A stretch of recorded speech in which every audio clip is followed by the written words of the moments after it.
আসসালামু আলাইকুম বন্ধুরা, আশা করি সবাই ভালো আছেন। তো বন্ধুরা, আমি আজকে আপনাদেরকে দেখাবো কিভাবে অনলাইনের মাধ্যমে ই পাসপোর্টের আবেদন করবেন। আমরা প্রথমে একটি ইন্টারনেট ব্রাউজার ওপেন করব। ইন্টারনেট ব্রাউজার ওপেন করে আমরা এখানে লিখব ই পাসপোর্ট পোর্টাল। তারপরে দেখতেছেন যে এখানে লেখা আছে এন্টার অনলাইন রেজিস্ট্রেশন পোর্টাল। আমরা এখানে ক্লিক করে দেব।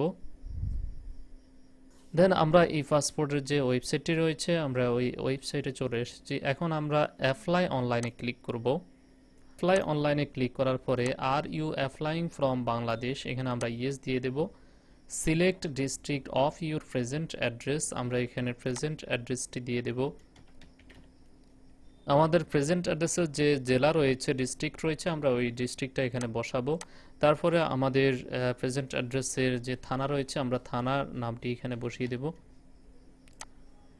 তারপর আমরা এখানে কন্টিনিউতে ক্লিক করব। কন্টিনিউতে ক্লিক করার পরে আমাদের যে ইমেল অ্যাড্রেসটি রয়েছে, আমরা ইমেল অ্যাড্রেসটি এখানে দিয়ে দেব। দিয়ে আমরা এখানে টিক চিহ্ন দিয়ে দেব। টিক চিহ্ন দিয়ে কন্টিনিউতে ক্লিক করে দেব। কন্টিনিউতে ক্লিক করার পরে আমাদের এখানে একটি পাসওয়ার্ড সেটিং করতে হবে। তো আপনারা স্ট্রং একটি পাসওয়ার্ড এখানে সেটিং করে নেবেন। এখানে যে পাসওয়ার্ডটি দিবেন, এখানে রিপিট করে ওই পাসওয়ার্ডটি দিবেন। তবে পাসওয়ার্ডের প্রথম অক্ষরটি অবশ্যই ক্যাপিটাল হতে হবে এবং আপনারা একটি @, একটা হ্যাশ এবং এর সাথে আপনারা কয়েকটি সংখ্যা দিয়ে দিতে পারেন। এখন আমি এখানে গিভেন নেম এবং এখানে সারনেম লিখব। তো গিভেন নেম বলতে কি বোঝায়, সারনেম বলতে কি বোঝায়? গিভেন নেম হলো আপনাদের যে নামের প্রথম অংশটি আছে সেটা হলো গিভেন নেম, আর সারনেম হলো আপনাদের নামের শেষ অংশটি। তা আমি এখানে নামের প্রথম অংশটি লিখতেছি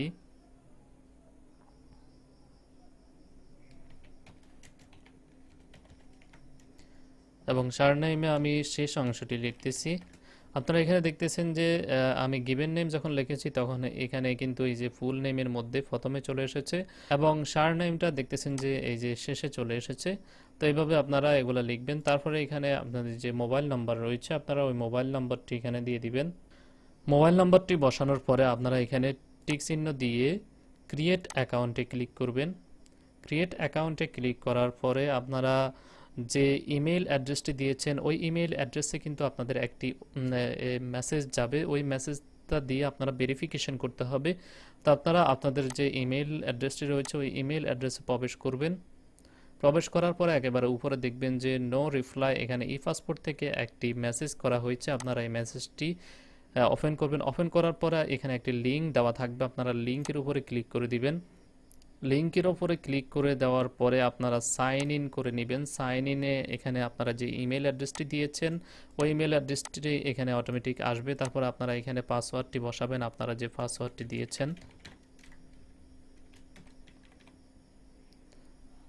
এখানে টিক চিহ্ন দিয়ে দিবেন, টিক চিহ্ন দিয়ে সাইন ইন করে নেবেন।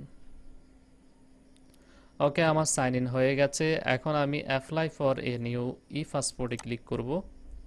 আমাদের এই পেজটি আসবে। এখানে বলা আছে যে select the passport type for your application. আপনি যদি অর্ডিনারি পাসপোর্ট করেন তাহলে অর্ডিনারি পাসপোর্ট দিবেন, আর যদি এখানে অফিসিয়াল পাসপোর্ট করেন তাহলে অফিসিয়াল পাসপোর্ট দিবেন। আমি অর্ডিনারি পাসপোর্ট করব, তো আমি এখানে অর্ডিনারি ক্লিক করে আমি এখানে সেভ অ্যান্ড কন্টিনিউতে ক্লিক করব। তারপরে এখানে আপনি যদি নিজে হন তাহলে আপনি এখানে I apply for my self, আপনি এখানে ক্লিক করে দিবেন। আপনার এখানে নামটি চলে আসবে। তারপরে এখানে সিলেক্ট জেন্ডার, আপনার মেল হলে মেল, ফিমেল হলে ফিমেল, আদার হলে আদার দিবেন। তো আমি মেল দিচ্ছি। সিলেক্ট প্রফেশন, আপনার আসলে প্রফেশন কি, প্রফেশন এখানে আমি জানি না দেখে আমি আদার দিয়ে দিয়েছি। তারপরে এখানে সিলেক্ট রিলিজন, আপনার ধর্মটা কি, আপনি ধর্মটা দিয়ে দিবেন। এখানে বার্থ ডাটা, আপনার জন্মস্থানের যে ঠিকানাটি রয়েছে ওই ঠিকানাটি আপনাকে এখানে দিতে হবে। তো এখানে সিলেক্ট কান্ট্রি অফ বার্থ, আপনার এখানে বাংলাদেশ অটোমেটিক চলে আসবে।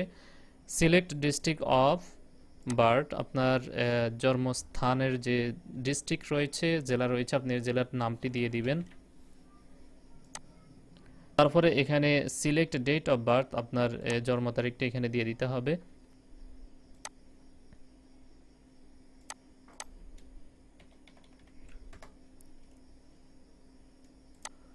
জন্ম তারিখটা দেওয়ার পরে এখানে সিটিজেনশিপ ইনফরমেশনে আপনারা এখানে বাই বার্থ দিয়ে দিবেন। বাই বার্থ দিয়ে আপনারা সেভ অ্যান্ড কন্টিনিউতে ক্লিক করবেন।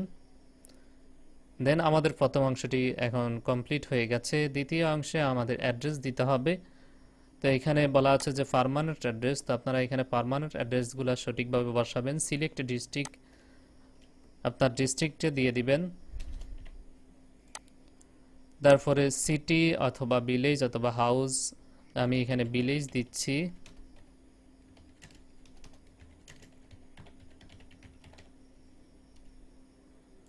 এখানে রোড অপশনাল, চাইলে দিতে পারেন নাও দিতে পারেন, এটা আপনাদের ব্যাপার। সিলেক্ট পোস্ট অফিস, আপনাদের যে পোস্ট অফিসের নাম রয়েছে পোস্ট অফিস দিয়ে দিবেন এবং দেখবেন যে আপনাদের একটি পোস্ট অফিস কোড রয়েছে, ওই কোডটি ঠিক আছে কিনা।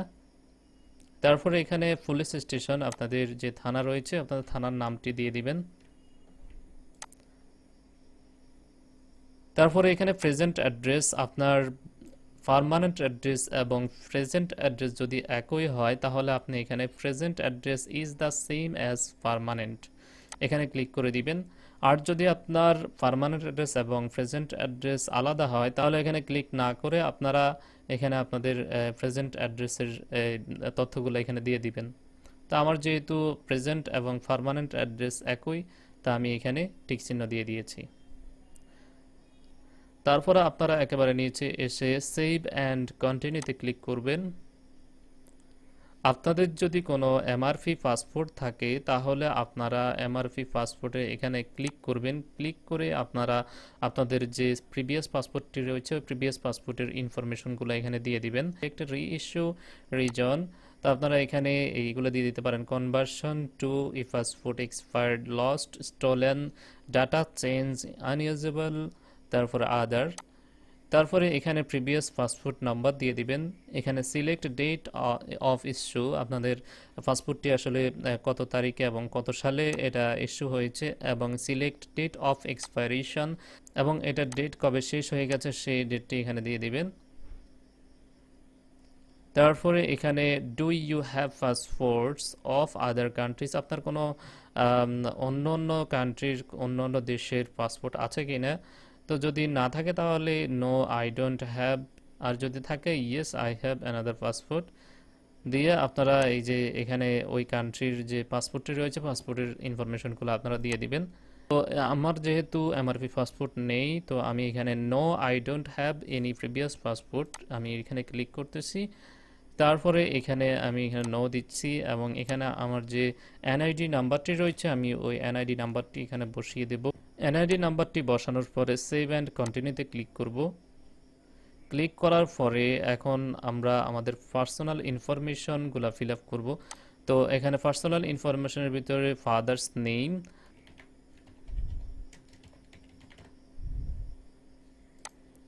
প্রফেশন,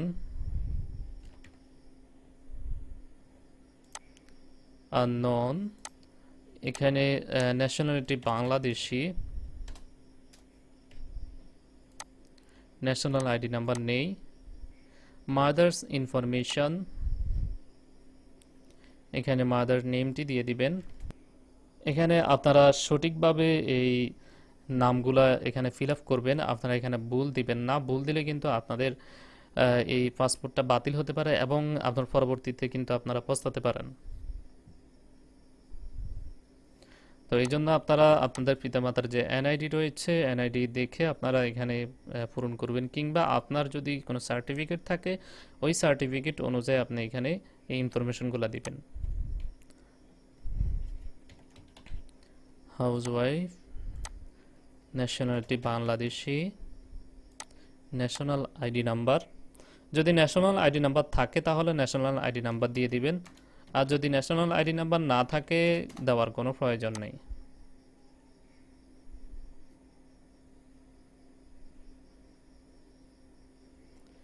গার্ডিয়ান ইনফরমেশন, আপনার যদি পিতামাতা ছাড়াও যদি কোনো গার্ডিয়ান থাকে তাহলে আপনি এখানে গার্ডিয়ান নামটি দিয়ে দিতে পারেন। তো আমি এখানে নট অ্যাপ্লিকেশন দিচ্ছি। তারপরে এখানে সেভ অ্যান্ড কন্টিনিউতে ক্লিক করব। সেভ অ্যান্ড কন্টিনিউতে ক্লিক করার পরে আমাদের স্পাউস ইনফরমেশন দিতে হবে। তো এখানে আপনি যদি ম্যারিড হন তাহলে ম্যারিড দিবেন, আর যদি আপনি সিঙ্গেল হন তাহলে সিঙ্গেল দিবেন। তো আমি এখানে সিঙ্গেল দিচ্ছি, সিঙ্গেল দিয়ে সেভ অ্যান্ড কন্টিনিউতে ক্লিক করব। সেভ অ্যান্ড কন্টিনিউতে ক্লিক করার পরে আমরা ইমার্জেন্সি কন্ট্যাক্ট দেব। ইমার্জেন্সি আসলে কার সাথে কন্ট্যাক্ট করবে, তো আপনার যদি পিতা থাকে তাহলে পিতা দিবেন, আপনার যদি মাতা থাকে মাতা দিবেন, আপনার যদি কোনো ব্রাদারকে দিতে চান কিংবা সিস্টারকে দিতে চান দিতে পারেন, কিংবা আপনার যদি ওয়াইফ থাকে তাহলে আপনার ওয়াইফকে দিবেন। তা আমি এখানে দিচ্ছি মাদার। এখানে মাদারের যে অ্যাড্রেসটি রয়েছে ওই অ্যাড্রেসটি আমরা একেবারে সুন্দরভাবে ফিল আপ করবো। তো আপনারা এখানে কিন্তু ভুল দিবেন না, ভুল দিলে আপনাদের সমস্যা হতে পারে। ডিস্ট্রিক্ট,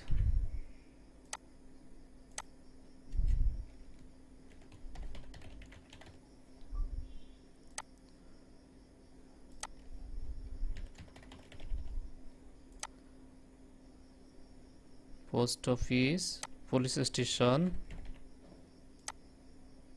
ইমেল অ্যাড্রেস যদি থাকে তাহলে ইমেল অ্যাড্রেসটি দিয়ে দিবেন, আর না থাকলে দেওয়ার কোনো প্রয়োজন নেই। আর আপনার যে ইমার্জেন্সি কন্ট্যাক্ট যার সাথে করবে তার মোবাইল নাম্বারটি আপনারা এখানে অবশ্যই বসাবেন। ওকে, আপনারা মোবাইল নাম্বারটি বসানোর পরে সেভ অ্যান্ড কন্টিনিউতে ক্লিক করবেন। সেভ অ্যান্ড কন্টিনিউতে ক্লিক করার পরে পাসপোর্ট অপশনস এসেছে, এখানে পাসপোর্ট ফেজ 48 ফেজ 5 বছর, আর যদি আপনি 10 বছর দিতে চান তাহলে 10 বছর দিতে পারেন। তা আমি 10 বছর দিয়ে দিচ্ছি। 10 বছর দিয়ে আমি সেভ অ্যান্ড কন্টিনিউতে ক্লিক করব। এখানে দেখতেছেন যে 10 বছরে আমাদের রেগুলার ডেলিভারি যদি হয় তাহলে কিন্তু 5,750 টাকা আমাদেরকে ফি জমা দিতে হবে। আর যদি আমরা যদি এক্সপ্রেস ডেলিভারি মানে আমাদের দ্রুত 10 দিনের মধ্যে কিংবা এক সপ্তাহের মধ্যে আমাদের এই পাসপোর্টটি ডেলিভারি হয়ে যাবে, তা আমরা যদি এক্সপ্রেস ডেলিভারি দিই তাহলে আমাদের 8,050 টাকা আসবে। তো আমি রেগুলার ডেলিভারি দিচ্ছি, আমার এটা ইমার্জেন্সি প্রয়োজন নেই। তারপর আমি সেভ অ্যান্ড কন্টিনিউতে ক্লিক করব। ওকে, সেভ অ্যান্ড কন্টিনিউতে ক্লিক করার পরে আমরা এই পর্যন্ত যতগুলো ডাটা এন্ট্রি করেছি প্রত্যেকটা ডাটা কিন্তু আমাদেরকে এখানে দেখাচ্ছে।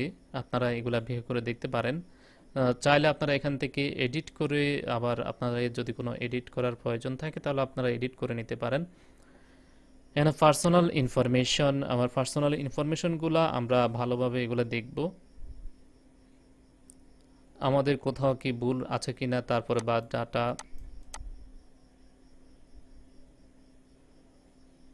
Citizenship information, permanent address,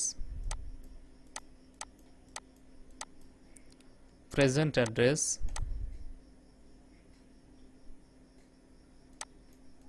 national ID number, dual citizenship, marital status, father information, mother information, emergency contact, address. আপনার ইমার্জেন্সি যার সাথে যোগাযোগ করবে তার অ্যাড্রেসটা কিন্তু দিয়ে দিতে হবে। পাসপোর্ট অপশনস 48 পেজ 10 বছর, এবং delivery options and appointment regular delivery. তারপরে ডিক্লারেশন অফ কনসেন্টে এসে আপনারা এখানে টিক দিয়ে দিবেন, টিক দিবেন, টিক চিহ্ন দিয়ে confirm and processed two payment এখানে ক্লিক করবেন। ক্লিক করার পরে কনফার্ম অ্যান্ড প্রসেস টু পেমেন্টে ক্লিক করবেন। ওকে, তারপরে আমরা এই যে এখানে যদি অনলাইনে পেমেন্ট করতে চাই তাহলে আমরা এখানে অনলাইনে পেমেন্ট করতে পারবো। এখানে browser popup blocker needs to be disabled before you continue. আপনার যদি ব্রাউজারে যদি কোনো পপআপ থাকে তাহলে আপনি পপআপটা ডিসেবল করে নিতে পারেন। ডিসেবল করে তারপরে যে আপনারা এখানে অনলাইনে পেমেন্ট করবেন। আর যদি ডিসেবল না করেন তাহলে কিন্তু আপনার পেমেন্টে সমস্যা হতে পারে। যেহেতু অনলাইনে পেমেন্ট করব না, তো আমরা এই যে অফলাইনে পেমেন্টে ক্লিক করব। পেমেন্টে ক্লিক করে আমরা এই যে কন্টিনিউতে ক্লিক করে দিব। কন্টিনিউতে ক্লিক করার পরে আমাদের এই যে অ্যাপ্লিকেশনটি রয়েছে, আমাদের এই অ্যাপ্লিকেশনটি কিন্তু সাবমিট হয়ে গেছে। এখন আমরা যদি এখান থেকে চাই তাহলে আমাদের প্রিন্ট সামারিটা এখান থেকে নিতে পারবো। আমাদের এই প্রিন্ট সামারিটা আমরা ক্লিক করার পরে আমরা একটি পিডিএফ ফাইলে এটাকে সেভ করে নেব।